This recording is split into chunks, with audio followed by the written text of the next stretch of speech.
আল্লাহ তাআলা কিয়ামতের কঠিন ময়দানে যেদিন স্বামী স্ত্রীকে চিনবে না, স্ত্রী স্বামীকে দেখে পালিয়ে যাবে, বন্ধু বন্ধুরে চিনবে না, পীর সাহেব মুরিদরে চিনবে না, মুরিদ পীর সাহেবরে চিনবে না, দলের কর্মী তার নেতারে চিনবে না, নেতা তার কর্মীরে চিনবে না, বন্ধু বন্ধুরে দেখে পালাবে। এই কঠিন মুহূর্তে সূর্যটা মাথার কাছে চলে আসবে, জমিনটা তামার জমিন হবে, আজকের জমিনের মতো নয়।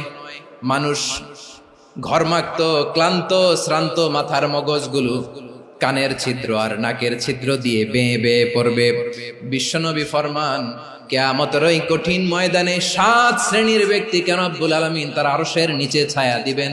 তার মধ্যে প্রথম শ্রেণীর ব্যক্তি হলো ইমামুন আদিল, যে ইনসাফের সাথে বিচার করে, যে জাস্টিস সমাজে সার্ভ করে, যে সুশাসন নিশ্চিত করে, ওই ইমামুন আদিল। আদিল শব্দটা বুঝছেন না? ইন্নাল্লাহা ইয়া'মুরু বিল আদল, পাইছেন?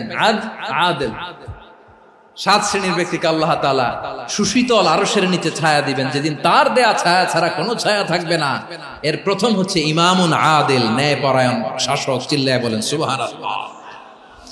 আবার বিশ্বনবী বললেন, ইন্নাল মুকসিতিনা ইনদাল্লাহি আলা মানাবিরা মিন নূর আন ইয়ামিনির রহমান। কিয়ামতের দিন যারা ন্যায় পরায়ণ হিসেবে আল্লাহর সামনে দাঁড়াবে, কিয়ামতের দিন রব্বুল আলামিন তার আরশের ডান দিকে ওই ন্যায় পরায়ণ লোকদের